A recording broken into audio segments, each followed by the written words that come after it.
Hello, juniors and seniors that are following along. Let's see here. I think Granny got sleepy and I didn't finish a chapter, did I? Nope, I sure didn't. And I hope I finish it today. I couldn't read very much to the seniors earlier. Goodness gracious, these chapters are so long. Oh, me. The yearlings and the 2-year-olds and the 3-year-olds were grazing. All of them lifted their heads and stared at Almanzo. This is still the chapter where their parents were gone. He went slowly toward them, holding out his hand. There wasn't anything in his hand, but they didn't know that. He didn't mean to do anything. He only wanted to get near enough to pet them. Starlight and the other little coat ran wobbling to their mothers, and Bess and Beauty lifted up their heads and looked, then laid them down again. The big colts all pricked up their ears. One big colt stepped toward Almanzo, then another. The 6 big colts were all coming. Almanzo wished he had brought carrots for them. They were so beautiful and free and big, tossing their manes and showing the whites of their eyes. The sunshine glistened on their strong arched necks and on the muscles of their chests. Suddenly one of them said, whoosh. One of them kicked. And I don't think they really said whoosh, but they made that sound. That's what it says. One of them kicked, one of them squealed, and all their heads went up, their tails went up, their hoofs thundered on the ground. All their brown haunches and high black tails were turned to Almanzo. Like a thundering whirlwind, those 6 colts went around the tree, and Almanzo heard them behind him.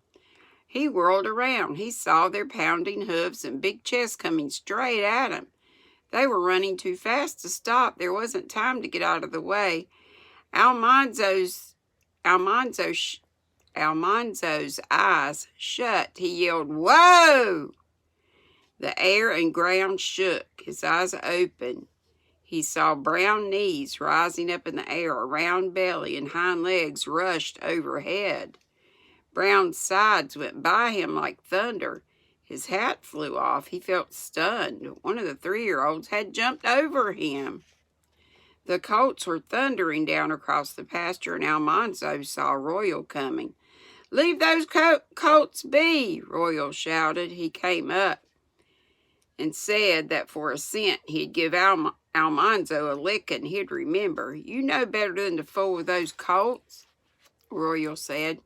He took Almanzo by the ear. Almanzo trotted, but his ear was pulled all the way to the barns. He said he hadn't done anything. Royal wouldn't listen. "Let me catch you in that pasture again, and I'll whale the hide off you," Royal said. "I'll tell Father, too." Almanzo went away, rubbing his ear. He went down to Trout River and swam in the swimming hole till he felt better. But he thought it wasn't fair that he was the youngest in the family. That afternoon, the melons were cold, and Almanzo carried them to the grass under the balsam tree in the yard. Royal stuck the butcher knife into the dewy green rinds, and every melon was so ripe that the rinds cracked open. Almanzo and Alice and Eliza Jane and Royal bit deep into the juicy cold slices, and they ate till they could eat no more. Almanzo pinched the sleek black seeds, popping them at Eliza Jane until she made him quit. Then he slowly ate the last slice of melon, and he said, "I'm going to fetch Lucy to eat up the rinds." "You will not do any such thing," Eliza said. "The idea, a dirty old pig in the front yard." "She is not either a dirty old pig," said Almanzo. "Lucy's a little young clean pig, and pigs are the cleanest animals there are. You just ought to see the way Lucy keeps her bed clean and turns it out and airs it and makes it up every day. Horses won't do that, nor cows, nor sheep, nor anything. Pigs? I guess I know as much about pigs as you do," Eliza Jane said. "Then don't you call Lucy dirty. She's just as clean as you be." "Well, Mother told you to obey me," Eliza Jane answered, "and I'm not going to waste water I'm not going to waste melon rinds on any pig. I'm going to make watermelon preserves. I guess there's much my rinds as they are yours, Almanzo began, but Royal got up and said, "Come along, Monzo, it's chore time." Almanzo said no more, but when the chores were done, he let Lucy out of her pen. The little pig was as white as a lamb, and she liked Almanzo. Her little curled tail quirked whenever she saw him. She followed him to the house, grunting happily, and she squealed for him at the door till Eliza Jane said she couldn't hear herself think. After supper, Almanzo took a plate of scraps and fed them to Lucy. He sat on the back steps and scratched her prickly back. Pigs enjoy that. In the kitchen, Eliza Jane and Royal were arguing about candy. Royal wanted some, but Eliza Jane said that candy pulls were only for winter evenings. Royal said he didn't see why candy wouldn't be just as good in the summer. Almanzo thought so too, and he went in and sided with Royal.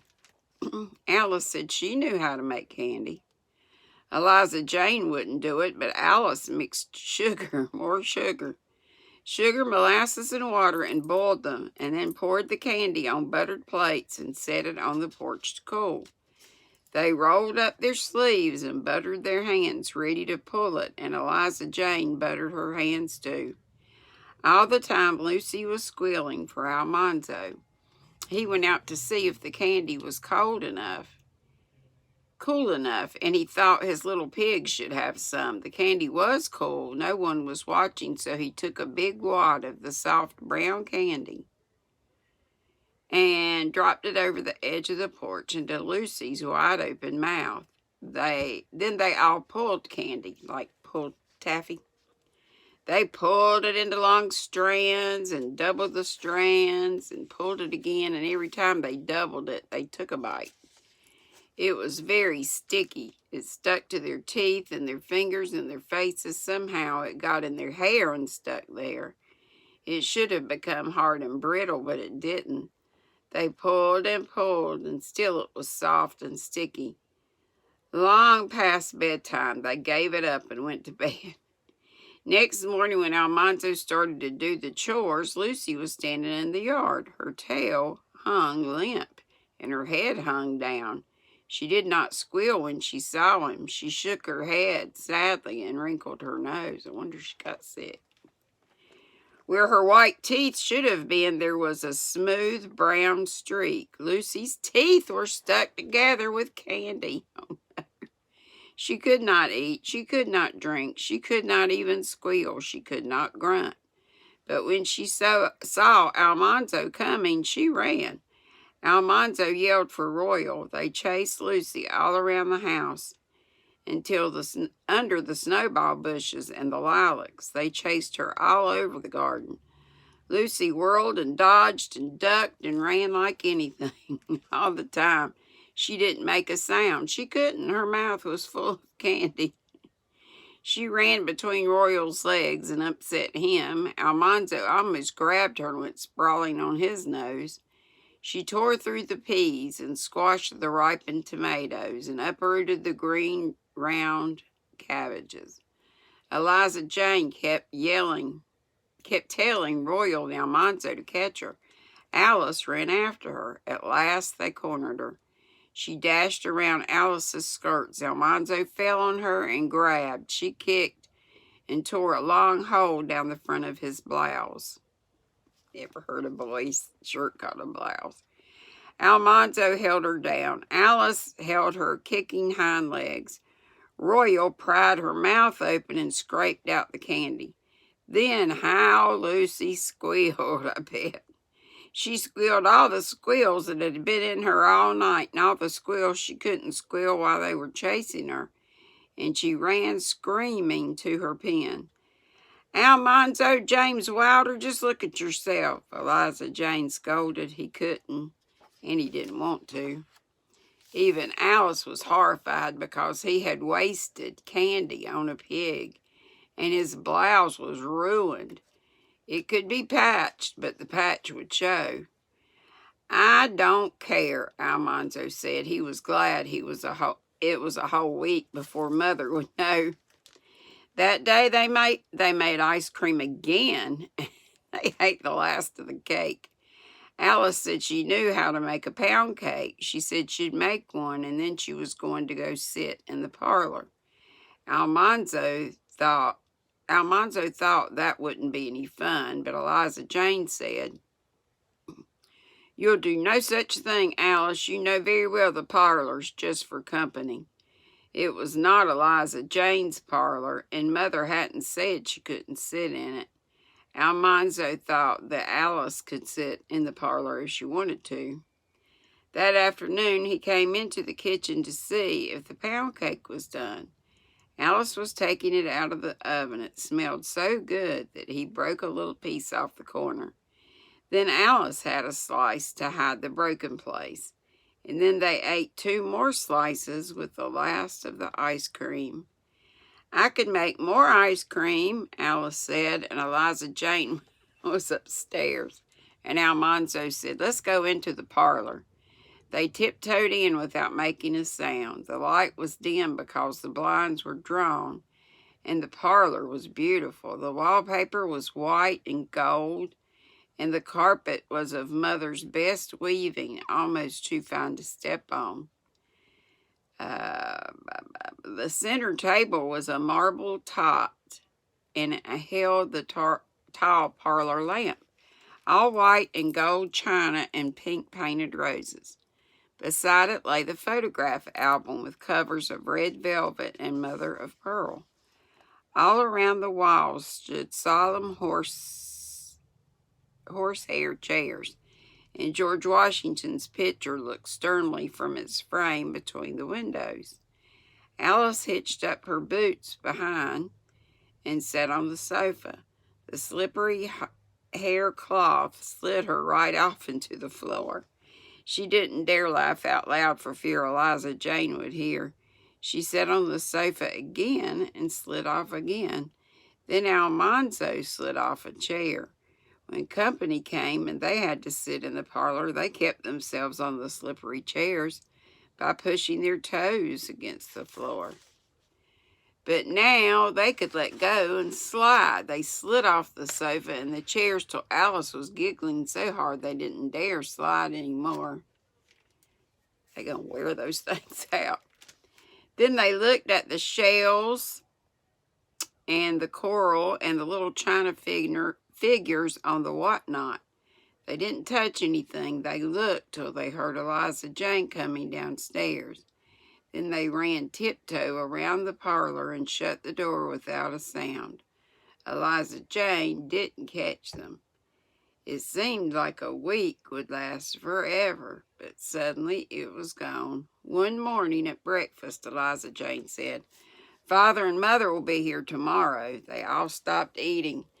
The garden had not been weeded. The peas and beans had not been picked. I thought they said not to pick them. So the vines were ripening too soon. The hen house had not been whitewashed. "The house is a sight," Eliza Jane said, "and we must churn today. But what am I going to tell Mother? The sugar is all gone." That was the white good sugar. Nobody ate any more. They looked into the sugar barrel and they could see the bottom of it. Only Alice tried to be cheerful. "We must hope for the best," she said, like Mother. "There's some sugar left." Mother said, "Don't eat all the sugar," and we didn't. "There's some around the edges." This was only the beginning of that awful day. They all went to work as hard as they could. Royal and Almanzo hoed the garden. They whitewashed the hen house. They cleaned the cow stalls and swept the south barn floor. The girls were sweeping and scrubbing in the house. Eliza Jane made Almanzo churn till the butter came, and then her hands flew while she washed and salted it and packed it in the tub. There was only bread and butter and jam for dinner, though Almanzo was starved. "Now, Almanzo,"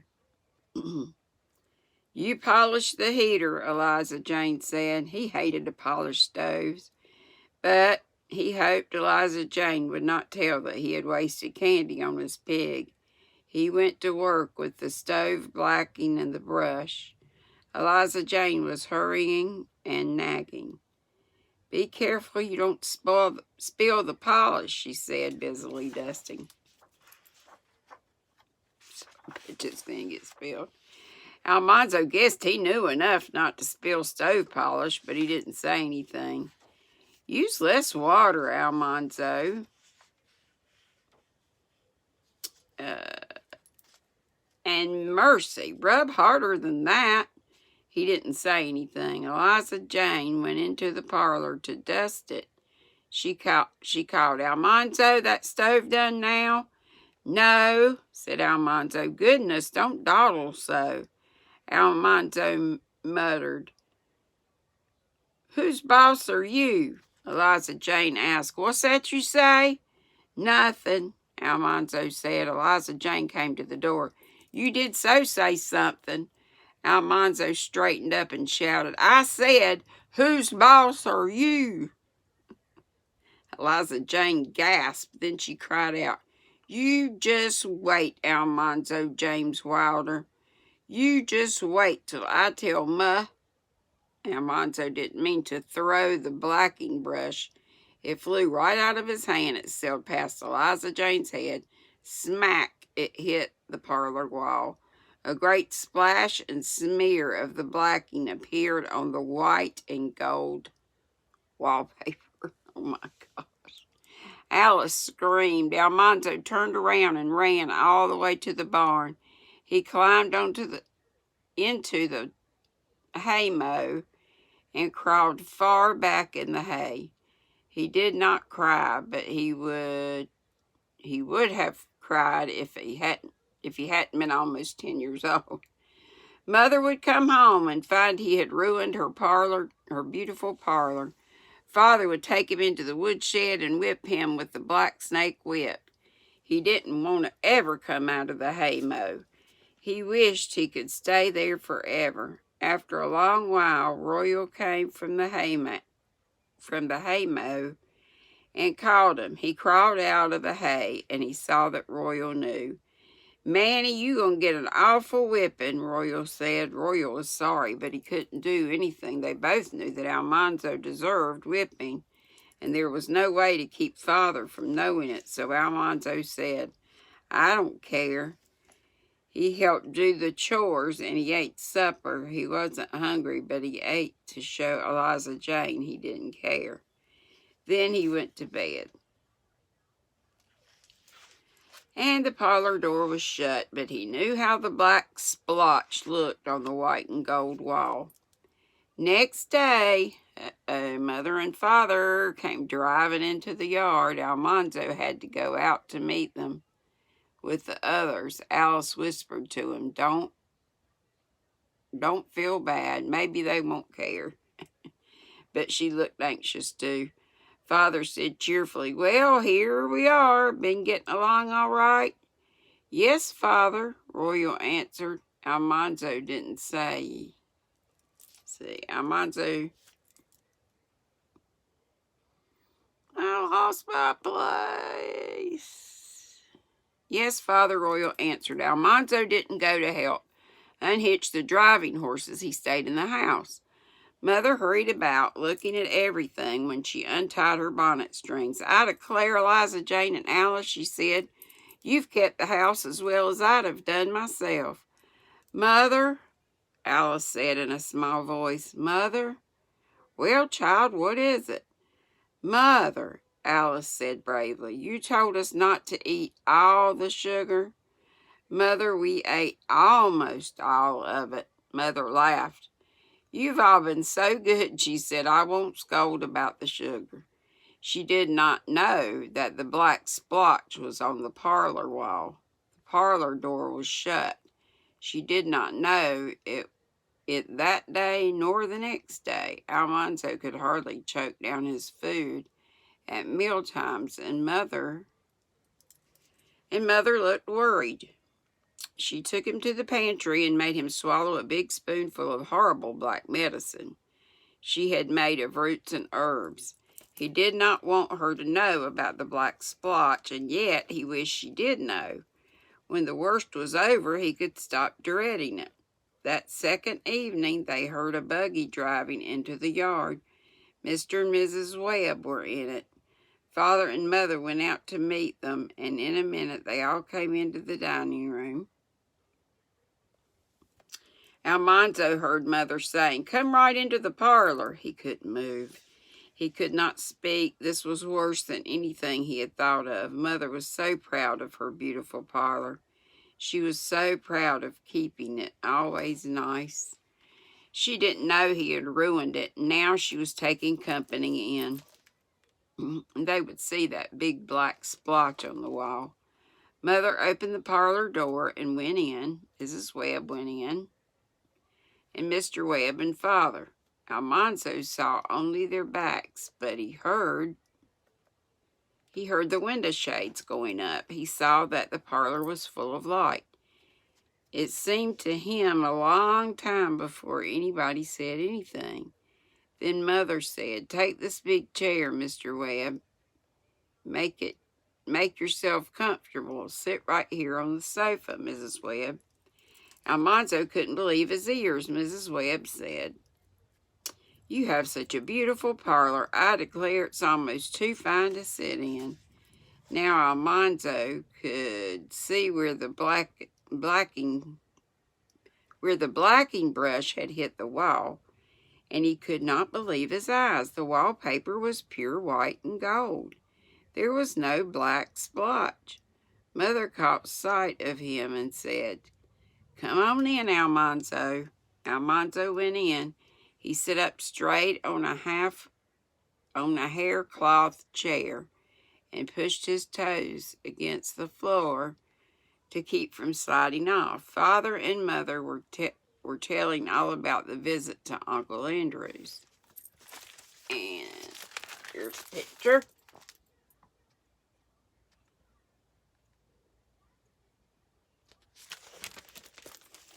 It's like a nice room. Nice big bunch of folks. There was no black splotch anywhere on the wall. "Didn't you worry leaving the children done alone here and you so far away?" Mrs. Webb asked.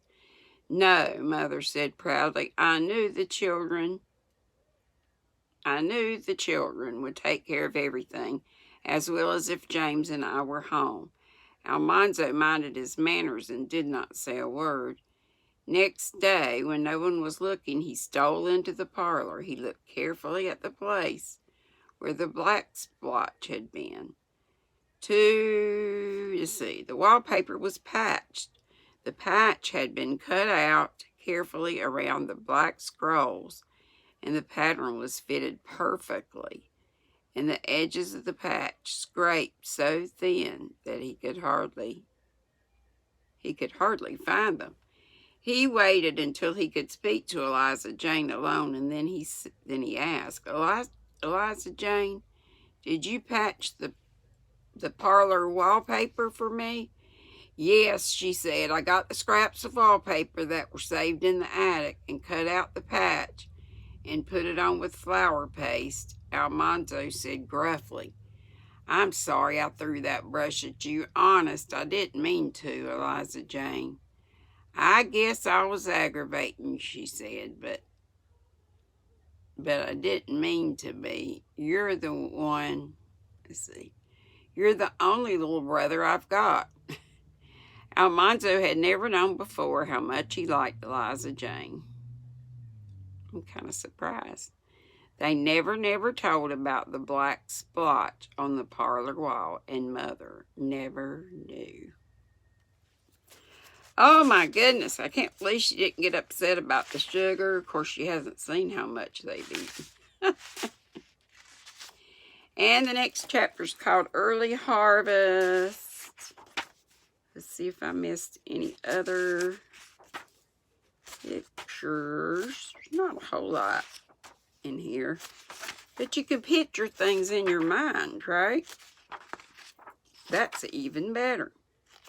Oh, there he is. Almanzo feeding the pig some candy. I don't think I showed you. Oh my goodness, who would ever think the pig's teeth got glued together where he couldn't eat or drink or anything. Oh my goodness. What a man. I thought he would be sick. I don't think pigs are supposed to eat candy. Probably eat about anything. And at the very beginning is just a basket of eggs. I may have shown you that.